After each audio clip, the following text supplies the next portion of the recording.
Hello guys, welcome to my channel A. Medical Knowledge. Here we're going to discuss about the chapter number 15 which is the human movement in a fluid medium. और जल्दी जल्दी करेंगे ताकि आप ये video देखें और paper देने चले जाएं। ठीक हो गया। नेचर ऑफ अ फ्लूइड क्या होती है? नेचर ऑफ अ फ्लूइड वो होती है कि मतलब फ्लूइड पहले हम बात कर लेते हैं होता क्या। फ्लूइड वो है जो चीज़ फ्लो कर रही है जिसके ऊपर शेयर स्ट्रेस लग रहा है जो कि अपनी पैरेलल और ऑपोजिट है। पैरेलल भी है और ऑपोजिट भी है। शेयर्स ऑफ स्ट्रेस तभी लगता है कोई भी चीज़ पैरेलल या ऑपोजिट हो और जो चीज़ फ्लो कर रही है वो फ्लूइड कहलाती है। रिलेटिव मोशन कहते हैं। एक तो बॉडी की वेलोसिटी होती है और एक फ्लूइड की वेलोसिटी होती है। ठीक हो गया। फॉर एग्जाम्पल इसमें क्या हो रहा था कि अगर ऑपोजिट डायरेक्शन में हो तो फ्लूइड की वेलोसिटी एज इट इज आ जाती है। ठीक हो गया। और माइनस का sign as it is opposite direction में ये भी माइनस में आएंगे जिसकी वजह से प्लस में हो जाएगा और ये ऐड अप हो जाएगी। इसी की तरह अगर वो ऑपोजिट ना हो सेम डायरेक्शन में हो तो नेगेटिव का नेगेटिव साइन रहता है तो आंसर नेगेटिव में आ जाता है। ठीक हो गया। अभी ये एग्जांपल देखें कि ये जो शख्स है ये जो साइकिल पे जा रहा है ये फ्लूइड की जो है वो हमारे पास फ्लो आ रहा है या वेलोसिटी आ रही है। इसकी वेलोसिटी इस तरफ है तो ये दोनों क्या है ऑपोजिट डायरेक्शन में। ये फ्लूइड इस तरफ मूव कर रहा है और ये इस तरफ मूव कर रहा है और ये इस तरफ मूव कर रहा है। दोनों ऑपोजिट में तो ऐड ऑन हो जाएंगे। इसमें क्या ये इस तरफ मूव कर रहा है और ये आगे की तरफ तो दोनों माइनस होके हो जाएंगे। इसमें कितनी भी साइकिल की वेलोसिटी 15 यहाँ पे 5 तो 5 माइनस 15 माइनस 10 माइनस 15 कर लेंगे या 10 माइनस 5 कर लेंगे तो हमारे पास आंसर आ जाएगा। ठीक होगा। इसी तरह इसमें भी इस तरह करना है कि 5 प्लस 15 कर लेना तो हमारे पास आंसर आ जाएगा। ये सारा कॉन्सेप्ट इस सफ़े में दिया गया। नेक्स्ट में हमारे पास आ जाता है लेमिनार फ्लो और टर्बुलेंट फ्लो। लेमिनार फ्लो वो होता है जो स्मूथ फ्लो हो रहा होता है और पैरेलल होता है हमारी लेयर के और ये सेम डायरेक्शन में होता है। मोस्टली जो होती है वो एयर हमारे पास लेमिनार फ्लो कर रही होती है, वाटर और ऑयल जो फ्लो कर रहा होता है। ठीक हो गया। एक हमारे पास आता है टर्बुलेंट फ्लो। टर्बुलेंट फ्लो जो होता है वो हमारे पास होता है टर्बुलेंट फ्लो हमारे पास वो होता है जो हमारे पास mixing of adjacent fluid layer की वजह से आ रहा हो, डिफरेंट डायरेक्शन में आ रहा होता है और यहाँ पे गैसेस स्मोक और स्टॉर्म वगैरह में ये टर्बुलेंट फ्लो रहता है। अब याद रखने की बात है कि लेमिनार फ्लो तब होगा जब वेलोसिटी कम होगी और टर्बुलेंट फ्लो तब होता है जब वेलोसिटी ज़्यादा होती है। ये सारा कुछ इस पैराग्राफ में जिक्र किया गया हुआ है। ठीक होगा। और ये जो डिपेंड किस पे कर रहा होता है roughness of a surface relative velocity पे। डिटेल अगर वीडियो देखनी है बेसिक कॉन्सेप्ट लेना है तो आप A.मेडिकल में जाकर डिटेल वीडियो भी देख सकते हैं। फ्लूइड की प्रॉपर्टी की बात करें तो यहाँ पे कुछ प्रॉपर्टीज का जिक्र हुआ है। सबसे पहले हमारे पास आ जाती है डेंसिटी। डेंसिटी क्या होती है? मैस पर वॉल्यूम। अगर आप चाहते हैं डेंसिटी बढ़े तो वॉल्यूम कम रखें, मैस को बढ़ा दें। ठीक होगा। दूसरी इसके बाद आती है स्पेसिफिक। स्पेसिफिक वेट कहते हैं जो वेट होता है बॉडी का टोटल वेट होता है उसको वॉल्यूम पे डिवाइड करते हैं तो स्पेसिफिक वेट आ जाता है। फिर हमारे पास फ्लूइड मीडियम आ जाता है।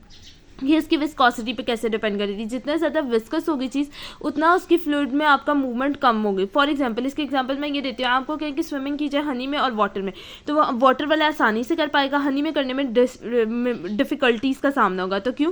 क्योंकि उसकी रेजिस्टेंस ज़्यादा हमें फेस करनी पड़ेगी। एटमॉस्फेरिक प्रेशर गैसेज और लिक्विड का कॉन्सेप्ट दिया हुआ है। जैसे हम टेम्परेचर को इंक्रीज़ करते हैं गैसेज में तो उनकी विस्कोसिटी गैस की इंक्रीज़ कर देते हैं, लेकिन लिक्विड में हम क्या करते हैं जैसे जैसे हम डिक्रीज़ करते हैं विस्कोसिटी लिक्विड की डिक्रीज होती है जैसे टेम्परेचर इंक्रीज करता है। लिक्विड की एग्जांपल देने के लिए मैं एग्जांपल वैक्स की देती हूँ। जैसे आप टेम्परेचर को इंक्रीज करते हैं तो आप देखेंगे उसकी विस्कोसिटी कम हो जाएगी, लेकिन गैसेज में क्या होता है कि जैसे टेम्परेचर को इंक्रीज करते हैं उसकी विस्कोसिटी ज़्यादा होती है। फिर बायोन्सी ऑफ अ फोर्स आ जाती है जो कि एक इंपॉर्टेंट टॉपिक है। बायोन्सी में क्या होता है कि एक फोर्स हमारे जो नीचे की तरफ लग रही होती है वो हम कहते हैं ग्रेविटी, जो अपवर्ड खींच रही होती है हमें वो होती है हमारे पास वर्टिकली अपवर्ड लग रही होती है वो बायोन्सी की फोर्स होती है जो फ्लूइड के ऊपर लग रही होती है। और मैंने पहले बताया फ्लूइड एयर भी हो सकती है और हमारे पास वाटर भी हो सकता है। आर्चमिट प्रिंसिपल इसमें आ जाता है। आर्चमिट प्रिंसिपल ये कहता है कि मैग्नीट्यूड ऑफ बायोन्सी फोर्स जो गिवन बॉडी पे एक्ट कर रही होती है वो इक्वल होती है उसके बॉडी वेट जो उसने डिस्प्लेस किया।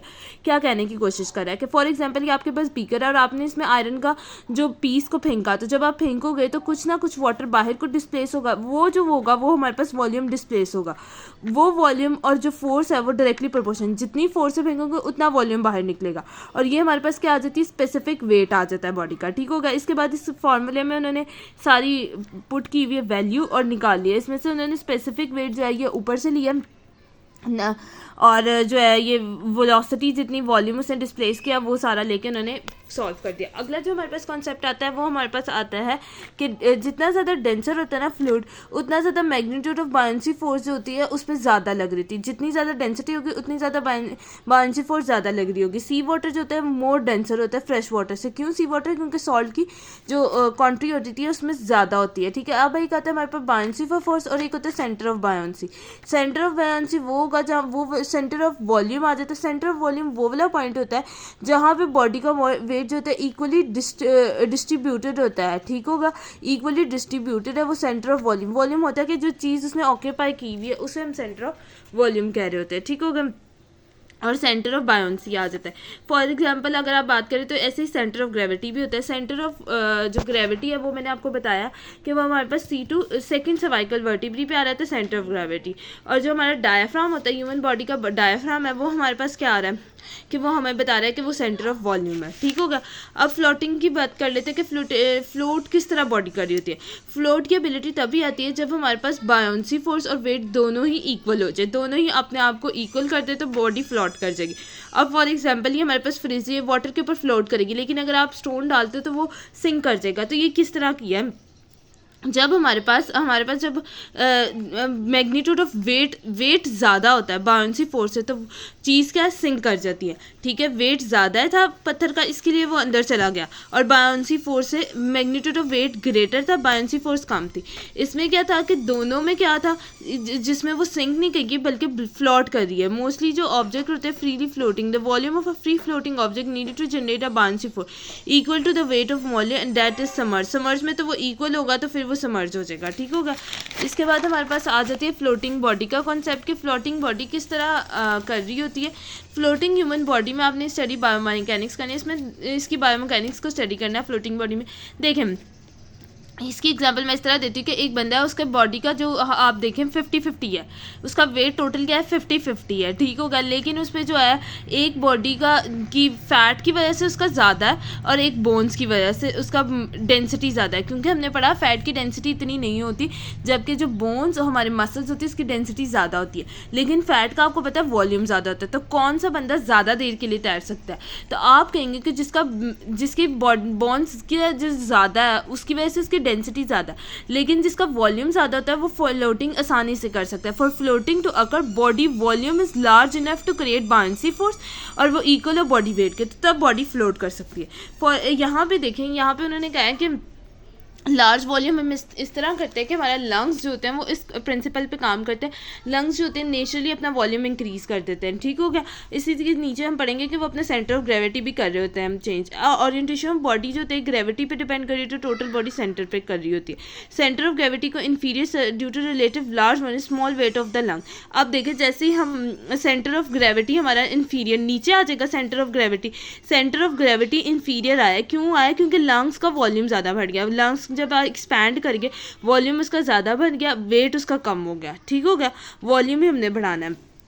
वेट जो होता है वो सेंटर ऑफ ग्रेविटी पे एक्ट कर रहा है, बायोंसी सेंटर ऑफ वॉल्यूम पे एक्ट कर रही होती है। अच्छा ठीक है, एक बात इसमें ये कॉन्सेप्ट आती है कि अगर ये पैरेलल होते हैं ना, मतलब इस तरह यहाँ पे टॉर्क बायोंसी और वेट पैरेलल आएंगे तो टॉर्क भी इंड्यूस होगी, ज़्यादा रोटेशन ले सकेगा।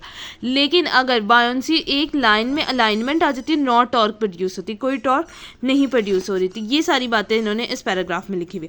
देन इसके बाद ये आता है कि फ्लोटिंग, जो बिगनर स्विमर्स होते हैं जिनको हम कहते हैं कि बैक स्विमिंग करें, फ्लोट करें बैक, तो वो क्या करते हैं अपनी पोजीशन को हॉरिजॉन्टल में ले आते हैं। जो टीचर इंस्ट्रक्टर होता है वो उसे कहता है कि अपनी पोजीशन को डायगोनल में रखें ताकि मिनिमाइज करे टॉर्क को कम करे। किस तरह करे? बैक फ्लोटिंग में क्या होता है कि वो अपने आर्म को एक्सटेंड कर देता है और अपनी नी को और हेड को थोड़ा फ्लेक्स कर देता है, ठीक होगा। देन उसके बाद हमारे पास ड्रैग फोर्स आ जाती है। ड्रैग फोर्स जो होती है वो हमारे पास वो फोर्स होती है जो डायनेमिक एक्शन फ्लूइड के अंदर ला रही होती है, मतलब जो रेजिस्टेंट फ्रिक्शन जो होती है ना उसकी तरह ड्रैग फोर्स होती है। ये इसका भी फॉर्मूला इसी तरह का जो पीछे हम पढ़ के आए कि Fd is equal to A, velocity ज़्यादा की, अगर ये 2 है तो ये 4 हो जाएगी, मतलब ये डबल है वेलोसिटी का। थ्योरेटिकल जो स्क्वायर आ जाता है वो भी कहते हैं कि अप्रॉक्सीमेटली स्क्वायर ऑफ वेलोसिटी जो होता है वो डबल होता है, मतलब स्क्वायर ऑफ वेलोसिटी से जितनी ज़्यादा वेलोसिटी की उतनी ज़्यादा हमारे पास ड्रैग फोर्स ज़्यादा हो जाती है, ठीक है। देन उसके बाद कॉफिशिएंट की बात कर लेते हैं। कॉफिशिएंट ऑफ ड्रैग पहले भी हमने बात की, यूनिट होता है। ये डिपेंड किस पे कर रहा होता है? शेप पे, ओरिएंटेशन पे, और कॉफिशिएंट और इरेगुलर शेप पे डिपेंड कर रहा होता है। अच्छा, एक इंपॉर्टेंट इसमें बात ये लिखी है कि अगर बॉडी लॉन्ग और स्ट्रीमलाइन में होगी तो उसके ऊपर लोअर कॉफिशिएंट होगा एज़ कम्पेयर टू जब टर्बुलेंट में ना हो, ठीक है। इरेगुलर शेप में लो कॉफिशिएंट होता है।